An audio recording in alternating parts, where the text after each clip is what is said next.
Health, financial standing, attitudes, and behaviors. How do we respond? And what will a post-corona world look like? Will the changes in how we work and interact last, or will we just go back to our old ways? Dr. Wale Akinyemi, a business strategist, author, newspaper columnist, and motivational speaker, joins me now. Dr. Wale, good to have you on this evening. Now, of course, this pandemic was not anything that someone could prepare for. You see governments who are literally buckling down under this pressure. Economies have been impacted. How do we begin to develop coping mechanisms? Because this is bound to last for many months ahead. I think the first thing is we got to stay alive. That's very, very important. There's a misconception in some circles that this is a rich man's disease. It is not. And so the first thing before we even think of anything is stay alive. Let's observe, let's obey the instructions we've been given. Stay home, sanitation, and all those things. And then I think it's important for us to realize this is not a holiday. I saw earlier on the people who went on a party in spirit. This is not a holiday. And so if we find ourselves with more time, I think it's a time to build capacity. This is a time to invest in ourselves and develop ourselves for the next level, whatever that next level might be. Dr. Wale, you said this is not a holiday. I saw someone on Twitter saying this is equivalent to a time of war. Do you feel people are not taking this period seriously enough? And what more do they need to do? Because if you're talking about a wartime situation, you have to ration, you have to cut back. And of course, we're being told to stay at home. What more should people be doing now? I think people need to be educated. And you see, the media has informed us. Media is informing us about what is going on, the statistics and all that.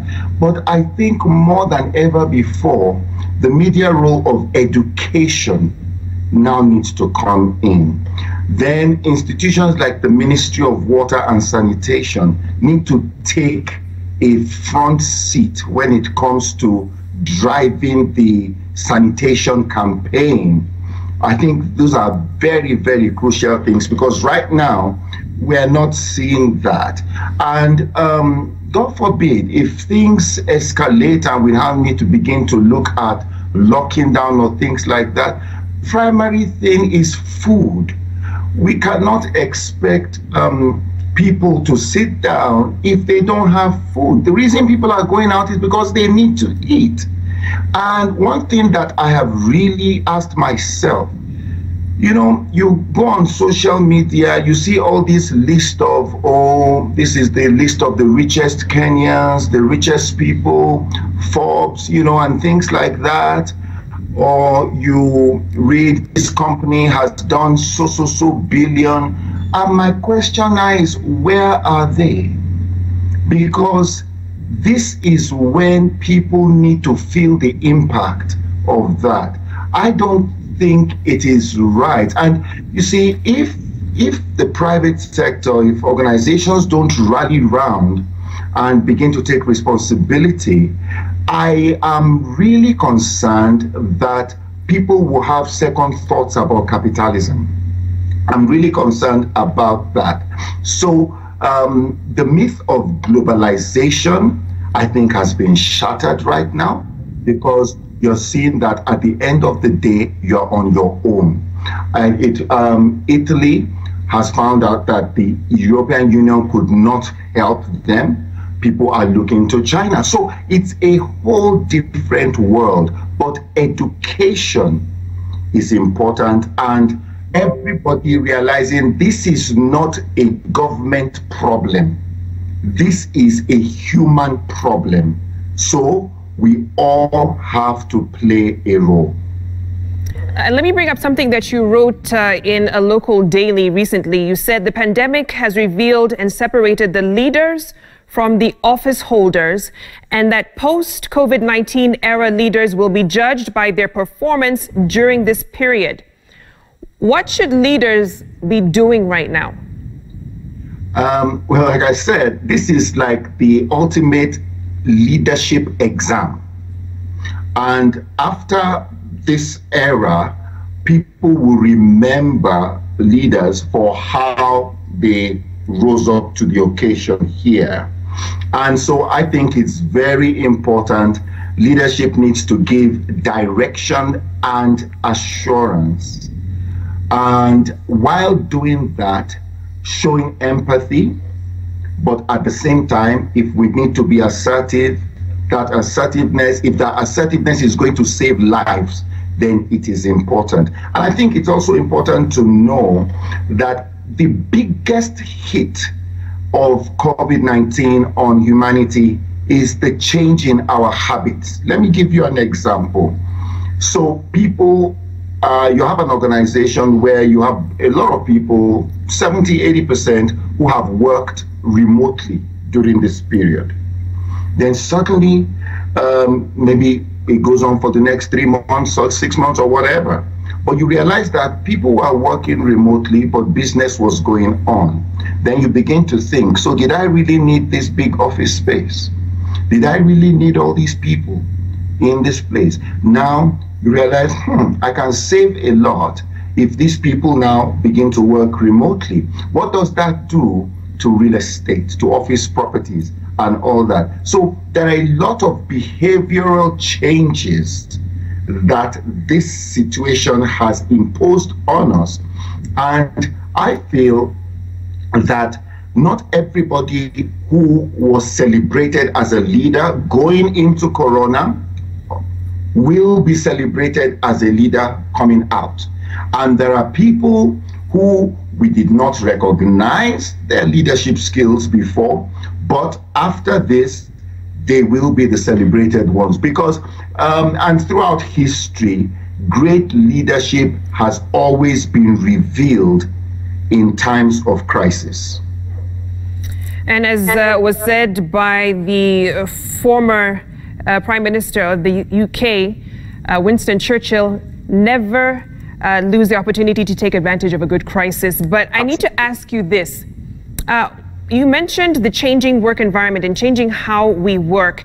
We're more likely to see a lot of part-time workers. And you said, you know, a lot of employers saying we may not need as many in our workforce. Not good news for people who are employed. How can they begin to reinvent themselves to be relevant in a post-corona era? And that's why I started by saying it's not a holiday, it's a time to begin to build capacity. One of the things that I feel will happen after this also is that immigration laws across the globe are going to change. People are not going to be so welcoming to guests coming and all that. So what does that do? And people have seen how vulnerable their nations are.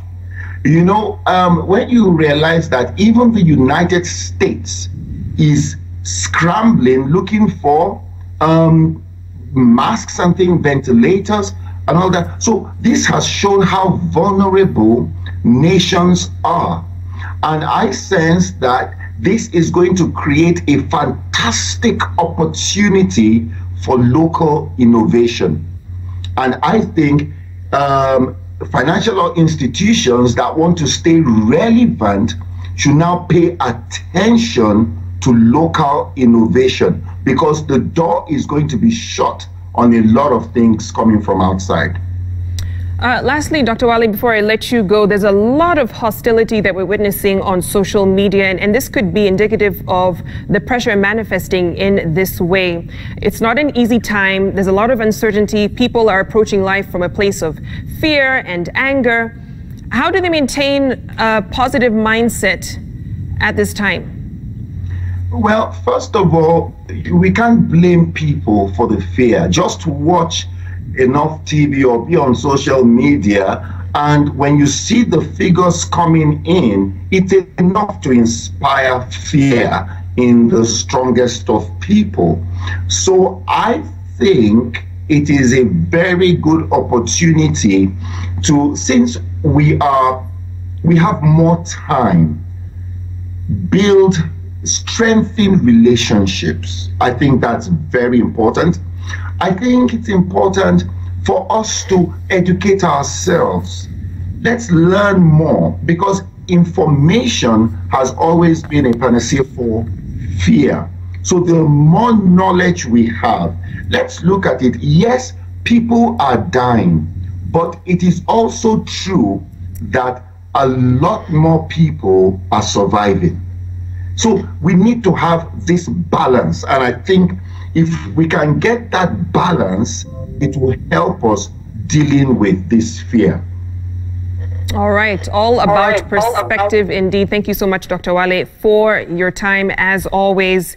And on that note, we'll take our last break here on